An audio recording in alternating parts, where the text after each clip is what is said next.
హైదరాబాద్ ఉప్పల్ స్టేడియంలో రేపు India England మధ్య మొదటి టెస్ట్ మ్యాచ్ జరగనుంది. 5 టెస్ట్ మ్యాచ్ల సిరీస్లో భాగంగా హైదరాబాద్లో మొదటి మ్యాచ్ జరగనుండడంతో రాజీవ్ గాంధీ ఇంటర్నేషనల్ స్టేడియం సిద్ధమైంది. 2018 తర్వాత ఉప్పల్ స్టేడియం టెస్ట్ మ్యాచ్కు ఆతిథ్యం ఇవ్వనుంది. చివరగా 2018లో ఉప్పల్ స్టేడియంలో భారత్ వెస్టిండీస్ మధ్య టెస్ట్ మ్యాచ్ జరిగింది.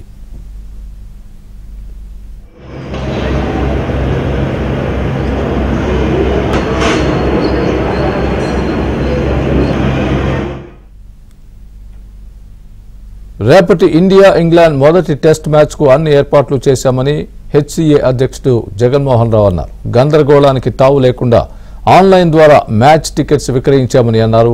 పాఠశాల విద్యార్థులతో పాటు రిపబ్లిక్ డే సందర్భంగా సైనికులకు ఫ్రీగా మ్యాచ్ చూసే అవకాశం కల్పిస్తున్నట్లు జగన్మోహన్ రావు తెలిపారు. టెస్ట్ మ్యాచ్ కోసం మంచి పిచ్ను సిద్ధం చేశామంటున్న హెచ్సీఏ అధ్యక్షుడితో మా ప్రతినిధి నరేష్ ఫేస్ టు ఫేస్. 5 ఏళ్ల విరామం తర్వాత ఉప్పల్ క్రికెట్ స్టేడియంలో టెస్ట్ మ్యాచ్ మళ్ళీ జరగబోతుంది. ఎల్లుండి నుంచి ఇండియా ఇంగ్లాండ్ మధ్య మొదటి టెస్ట్ మ్యాచ్ జరగబోతుంది. హైదరాబాద్ క్రికెట్ అసోసియేషన్ అధ్యక్షుడు, ఆయన అధ్యక్షుడు అయిన తర్వాత మొదటి మ్యాచ్ కూడా జగన్మోహన్ రావు గారు మనతో ఉన్నారు. ప్రధానంగా 5 ఏళ్ల తర్వాత మ్యాచ్ జరుగుతుంది. ఎలాంటి ఏర్పాట్లు జరిగినాయి?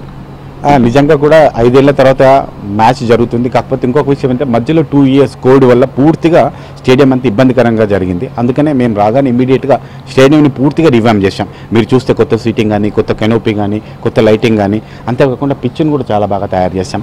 ఇప్పటి వరకు మేము చేయాల్సిన అన్ని ఏర్పాట్లు కంప్లీట్ అయినాయి. We are waiting for the match. మంచి మ్యాచ్ ఇక్కడ జరుగుతుంది. కానీ కంపేర్ టు బిఫోర్ కొంత కొత్తగా స్టేడియం కనిపిస్తుంది. ఇంతకుముందు హైదరాబాద్ క్రికెట్ అసోసియేషన్ అంటే కొంత మెయింటెనెన్స్ తక్కువ ఉండేది. ఎలాంటి కొంత చేంజెస్ కూడా కనిపిస్తుంది? మీరు దయచేసి కొంత అనకండి, పూర్తిగా చేంజెస్ చూపిస్తున్నాం మేము. మీరు కొంత అంటే మమ్మల్ని మీరు ఇబ్బంది చేసినట్టే. నిజంగా కూడా ఇంతకుముందు ఎప్పుడు చూడాలంటే మంచి స్టేడియంని మీరు ఇప్పుడు చూస్తున్నారు. అంత బాగా దీన్ని తీర్చిదిద్దుతున్నాం. అయితే మేము అనుకున్న దాంట్లో కూడా ఇంకా పూర్తి కంప్లీషన్ జరగలేదు. ఐపీఎల్ వరకు మీరు ఇంకా స్టేడియంని పూర్తిగా రివైమ్ చూస్తాం. ఇక్కడ పెయింటింగ్ వర్క్ కొంచెం పెండింగ్ ఉంది అండ్ వాష్రూమ్స్ రెనోవేషన్ వర్క్ కొంచెం పెండింగ్ ఉంది. ఈ 2 కూడా ఐపీఎల్ వర్క్ కంప్లీట్ అయ్యి మీరు ఐపీఎల్లో కొత్త స్టేడియంని చూస్తారు.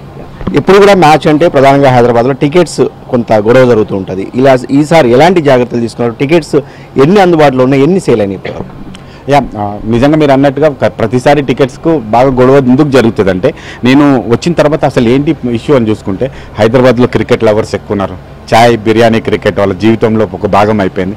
వేరే వెంకటేష్ స్టేడియం కంటే ప్లస్ ఢిల్లీలో ఉన్న స్టేడియం కంటే ఇక్కడ క్రికెట్ల క్రేజ్ ఎక్కువ ఉంది. టికెట్ సేల్ కూడా నేను పేటీఎం వాళ్ళతో మాట్లాడితే వాళ్ళు చెప్పిన విషయం ఏంటంటే హైదరాబాద్ గేట్ సేల్ ఎక్కువ ఉంటుంది దానికంటే, అందుకని కొంచెం క్రేజ్ ఎక్కువ ఉంది. అయితే నాకున్న అదృష్టం ఏంటంటే నాకు ఇది ప్రాక్టీస్ మ్యాచ్ లాగా ఫస్ట్ టెస్ట్ మ్యాచ్ వచ్చింది. టెస్ట్ మ్యాచ్కి పెద్ద అంత క్రేజ్ ఉండదు కాబట్టి మేము దీన్ని క్రియేట్ చేసినాం. క్రియేట్ చేయడం వల్ల మాకు సేల్ బాగా జరిగింది. అంతేకాకుండా మీకు గత వారం రోజుల నుంచి మేము మీడియాలో కూడా స్కూల్ స్టూడెంట్స్కి అండ్ 26 జనవరి రోజు జవాన్లకి ఫ్రీ ఇవ్వడం, అది కొంచెం మ్యాచ్కి బాగా బజ్ క్రియేట్ చేసినాం. దీనివల్ల సేల్స్ పెరిగింది. మాకు ఇదేదో మంచి మ్యాచ్ జరుగుతుంది. అట్లా మాకు ఆల్మోస్ట్ ఇప్పటికీ మాకు ఒక 40,000 వరకు సేల్ జరిగింది. 3+ crores బడ్జెట్ కూడా మాకు టికెట్ సేల్ వల్ల వచ్చింది. ఈసారి కాంప్లిమెంటరీ కూడా చాలా ఎక్కువ ఇస్తున్నాం మేము. అందుకని బాగా బస్ జరిగింది మార్కెట్లో. వికెట్ విషయానికి వస్తే కొంత ఎలాంటి వికెట్ ఉండబోతుంది? ఎందుకంటే మొన్న సౌత్ ఆఫ్రికాతో లాస్ట్ టెస్ట్ మ్యాచ్ చూసాం. ఎవరు కూడా క్రికెట్ లవర్స్ పెద్ద బ్యాటింగ్ ఎంజాయ్ చేయలేకపోయారు. ఎలా ఉండబోతుంది వికెట్? నిజంగా మేము ఎంతైతే స్టేడియంలో ఉన్న ఇన్ఫ్రాస్ట్రక్చర్ మీద కాన్సన్ట్రేట్ చేసాము అంతకంటే ఎక్కువ మా క్యూరేటర్ చందు గారు దీని మీద ఎక్కువ కాన్సన్ట్రేట్ చేశారు. మీకు ఇంకొక గొప్ప విషయం చెప్పాలి. ఇండియాలో ఉన్న పిచ్చుల్లో ఈ పిచ్కు నెంబర్ 1 పిచ్ ర్యాంకింగ్ వచ్చింది. అందుకని ఇక్కడ చాలా మంచి మ్యాచ్ ఉంటుందని మా క్యూరేటర్ గారు మాకు ఇస్తున్న ఎక్స్పీరియన్స్ ప్రకారంగా 4 రోజులు మినిమం అయితే మ్యాచ్ అవుతుంది, ప్లస్ రిజల్ట్ కూడా వస్తుంది. డ్రా జరగకుండా ఏదో ఒక రిజల్ట్ అయితే వస్తుందని చెప్తున్నారు. అందుకనే మేము కూడా ఎక్స్పెక్ట్ చేస్తున్నాం మంచి మ్యాచ్ వస్తుందని. నిన్న రాహుల్ ద్రావిడ్ గారు కానీ, ఇండియన్ క్రికెట్ కానీ అండ్ మళ్ళీ ఇంగ్లాండ్ క్రికెట్ టీమ్స్ కూడా వచ్చి పిచ్ మీద చాలా మంచి కామెంట్స్ చేసినారు. ఈరోజు ప్రెస్ మీట్లో కూడా వాళ్ళు చెప్పింది అదే, పిచ్ చాలా బాగుంది, గ్రౌండ్ చాలా బాగుందని. విరాట్ కోహ్లీ టెస్ట్ మ్యాచ్కి మిస్ అయ్యారు హైదరాబాద్. కొంత ఫ్యాన్స్ నిరాశలో ఉన్నారు. ఎట్లా ఇంకా మిగతా ప్లేయర్స్ ఎలాంటి హోప్స్ ఉన్నాయి? విరాట్ కోహ్లీ గారు మిస్ అవ్వడం వల్ల నేను కూడా చాలా ఇబ్బంది పడుతున్నా, బాధపడుతున్నా. ఎందుకంటే విరాట్ కోహ్లీ గారు అసలు మ్యాచ్ రోజు ఒక్కరోజు చెప్పినా బాగుండేది, ముందు చెప్పడం వల్ల మా సేల్ ఆగిపోయింది. కాకపోతే విరాట్ కోహ్లీ గారు లేకపోవడం అనేది నాకు కూడా కొంచెం బాధాకరమైన విషయమే. బట్ మిగతా ప్లేయర్స్ అందరూ కూడా ఉంటున్నారు, వారు ఏదో పర్సనల్ ఇష్యూ వల్ల రాలేకపోతున్నారు.